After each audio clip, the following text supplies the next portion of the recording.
If you enjoy Astronomy FM radio, please let us know with a small donation. We do rely on your support, and it's true. Every little bit counts. AFM. You are listening to a universe of possibilities. This is Astronomy FM.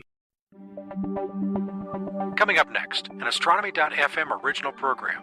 It's time for York Universe, a co-production of the Observatory of York University, Toronto, and the Voice of Astronomy. AFM Radio, AFM Radio, AFM Radio, AFM Radio. Good evening, everybody. Welcome to York Universe, the astronomy and astrophysics program written and presented by the students, faculty, alumni, and darn good friends of York University. Yes, I will be one of your hosts. That's a familiar voice, I know. I'll be one of your hosts tonight, Paul Delaney, but I am joined by two wonderful individuals. You there, Sarah? Hopefully, Sarah. Sarah. Okay, so Sarah mightn't be with us. Are you there, Kristen? Yeah, I'm here. Oh, good. Well, it's at least a party of two. Are you sure you're there, Sarah? We'll get to Sarah in a minute. There's promised it's really three of us, honestly. We're broadcasting live from the York University Astronomical Observatory located in Toronto, Ontario, Canada. And this, of course, is Astronomy Night in Canada, where the lineup is entirely Canadian, starting with ourselves, York Universe. And then, of course, there are wonderful shows following us, Western Worlds, Universe Today, Astronomy Cast, Quirks and Quarks, not to mention we'll slip in a science for the people.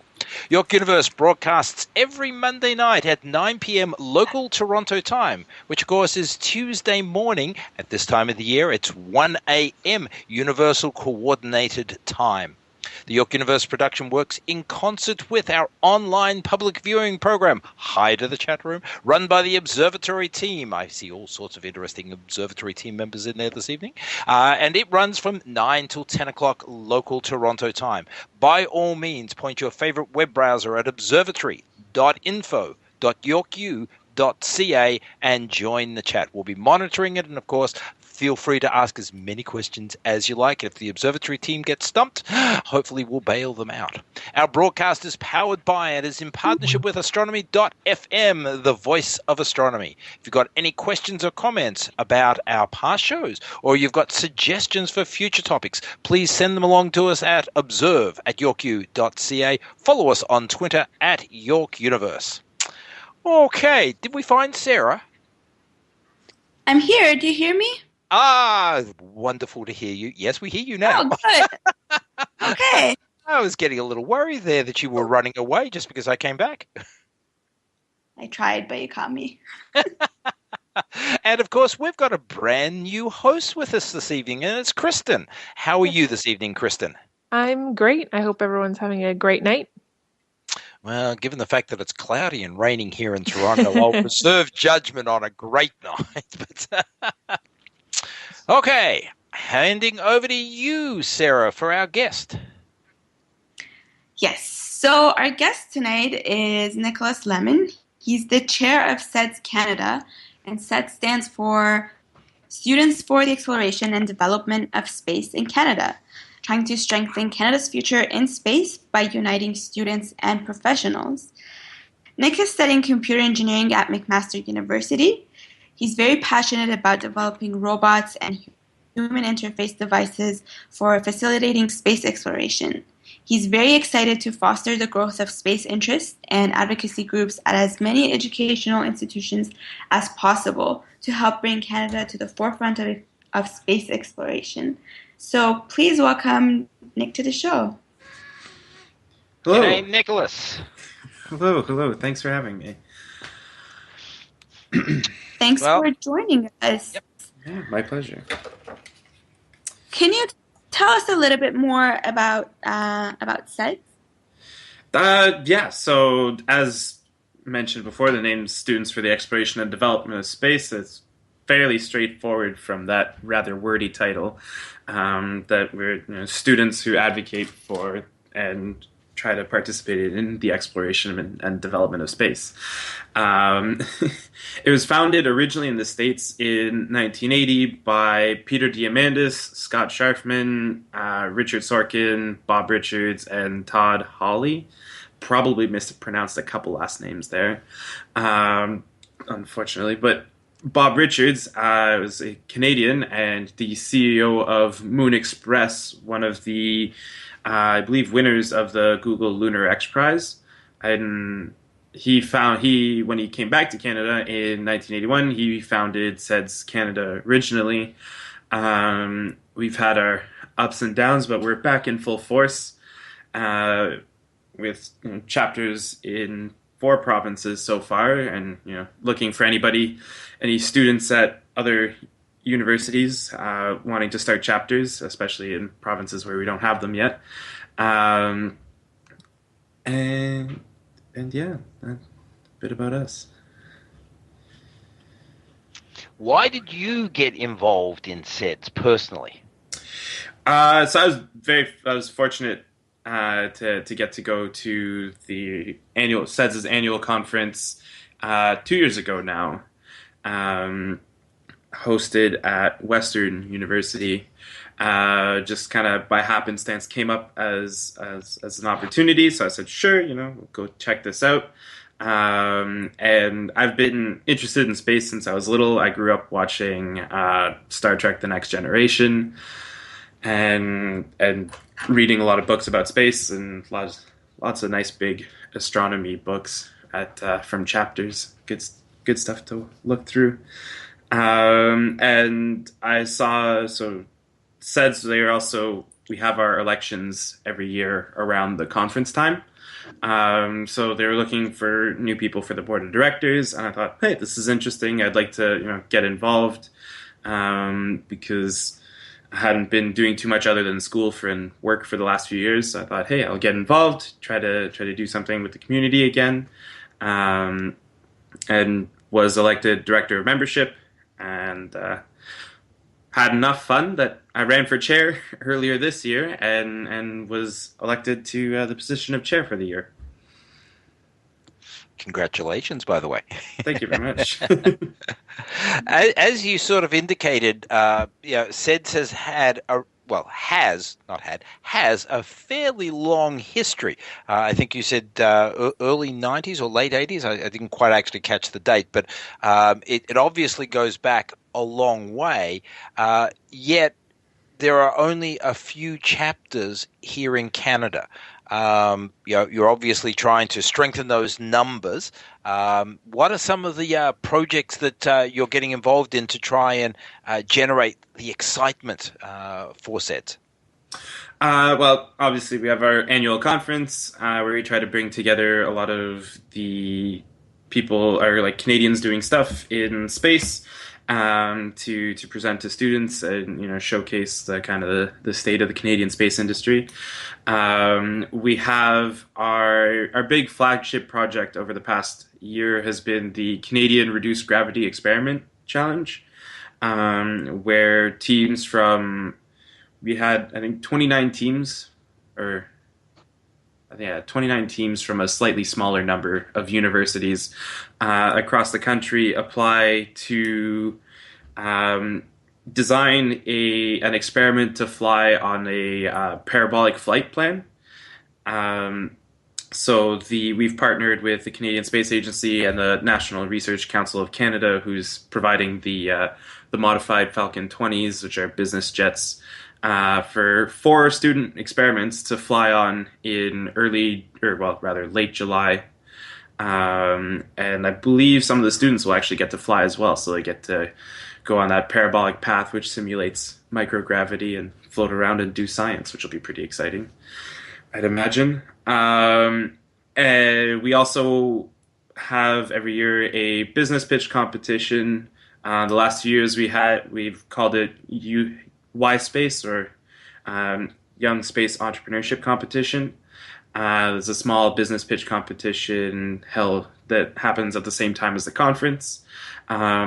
This upcoming year, though, we'll be partnering with France's space agency, CNES, to participate in their international hackathon-style business pitch competition called Act in Space. Aside from that, we're looking at building up a couple other competitions in the analog testing or like analog mission area, and building up mentorship opportunities for students. I think it'd be fair to say that you're a very busy group at this point in time, which is really exciting. Yeah, we're very excited.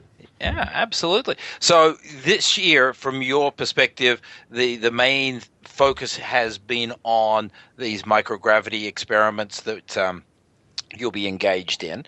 But looking beyond that, where do you see your particular chapter going?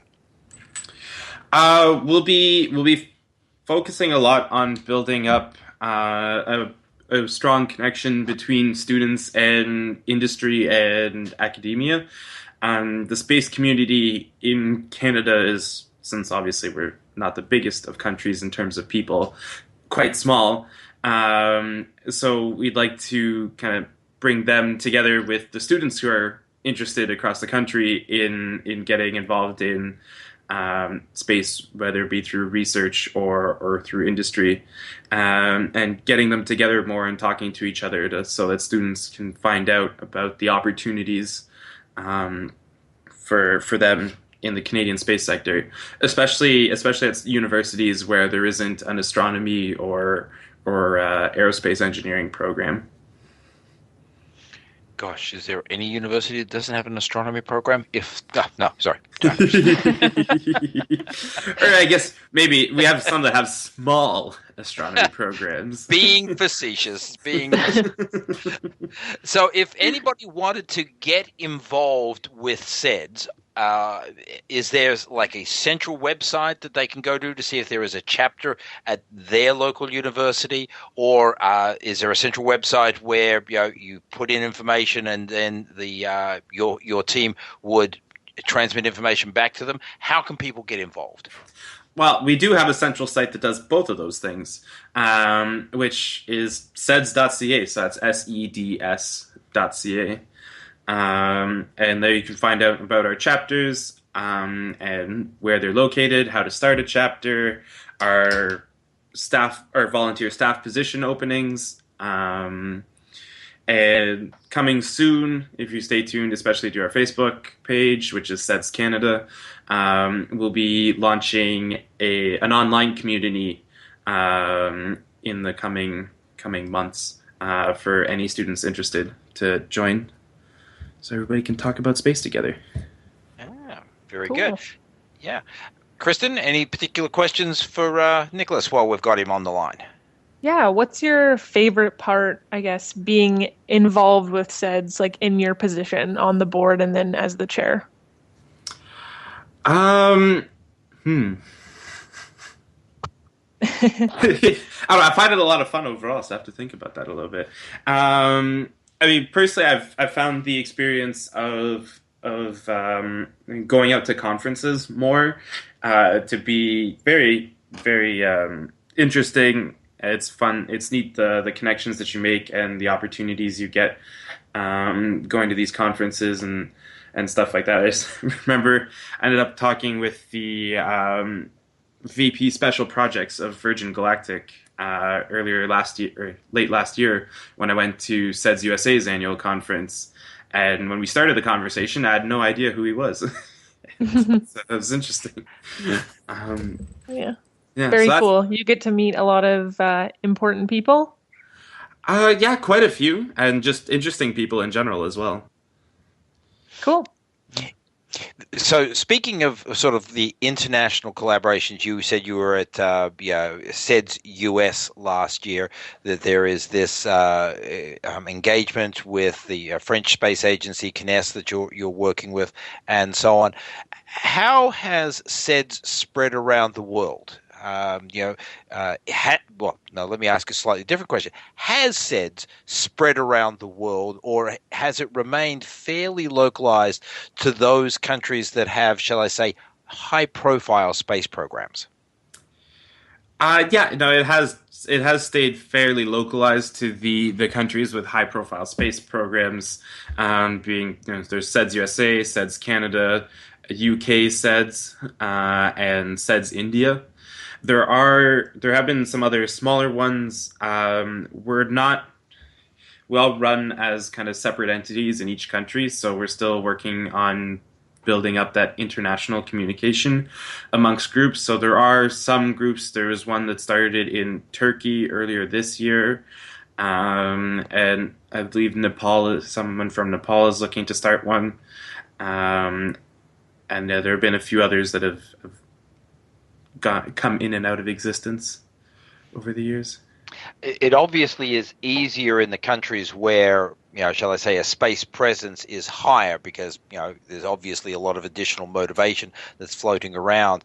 But it certainly would seem to me that, if SEDS can act as a bit of a lightning rod, a conduit for some of the other countries that don't have so much space infrastructure, that SEDS could tend to fill that void. They could fill that role, and I don't know whether anybody has really thought very much about that or not, but it certainly seems to me to be an obvious pathway for SEDS International to engage in. Yeah, that's something for us to look to in the future, especially in SEDS Canada. We're very focused on strengthening our space industry here, and also getting our highly qualified people to stay in Canada and work and contribute to the Canadian space industry.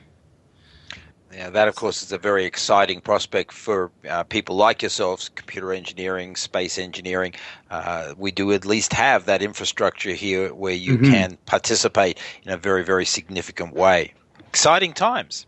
Yeah, and we're also trying to bring in people who just aren't just studying in STEM fields, because there's a place for everybody in space, and you need everybody. Well, the International Space Station is arguably a great example of that. 16 countries working collaboratively for the space laboratory, and they've been doing that now for well over 16 years in orbit, and many years prior to that. Would be a wonderful opportunity for you to be in space yourself. Is that something that you personally would like to do? Yeah, absolutely. I would. The first opportunity to get into space, I sign up right away. That reminds me of me, but many, many years ago. Well, good. I would like a ticket on the same flight. We'll see if it can be arranged. Hey, one of these days, and I've said it to many of my younger co-hosts, and I'll reiterate it, you are probably in the generation where you'll have the opportunity to fly into Earth orbit. I don't think I am going to see that time, or at least if I do see it, I won't be in a physical state to be able to do it. But the chances, I think, are very, very high that all three of you on air with me at the moment will be able to, if you so choose, fly into Earth orbit, be it through Sir Richard Branson and Virgin Galactic, be it through SpaceX. Don't exactly know what the vehicle will be, but we're getting ever closer to you having that choice. Yeah, can't forget also Blue Origin, headed up by Jeff Bezos there from Amazon. They're quite making true strides as well. Yes, and of course we've got the inflatable module from Bigelow attached to the International Space Station. You're absolutely right. There are a lot of differing initiatives going forward that will take you and anybody else into Earth orbit if they so choose. Sarah, any last questions for Nicolas? I think we've covered it all pretty much. Thanks for joining us. This is really fun to have you on. Yeah, it's been very, very interesting. Learned a lot from the earlier segment. There'll be a test in your email tomorrow morning. No. Phew. Okay. So I do have another fun fact for the Venera missions. Go for it. Yeah. So first off, the longest that one of those probes lasted on Venus was slightly over 2 hours. And the neat thing is because the reason why the electronics start to fry is because the pressure and the heat combined closes the band gap in silicon. So your semiconductor goes into full conductor, and bye-bye electronics. Yes. Very, very sad indeed. Now, did we know all of that as a matter of interest in the 70s? Like, did we know that before we got to Venus, or did we know that as a result of Venus? Quite possibly as a result of Venus. I mean, I'm sure the math for the band gap shutting was there before then. But they had a great example of it from the surface of Venus. It was interesting times in the 60s and the 70s, mate, as we figured out these things for the first time. Indeed. I look to hopefully having some more of those interesting times coming up. Fingers crossed. Well, thank you very much for joining us tonight, and good luck for all of the SEDS initiatives, not just at home at McMaster, but all across Canada. Thank you very much. Thanks for having me. Thanks, Nick. Thanks. I'm glad to see that you're back there, Kristen. Yep.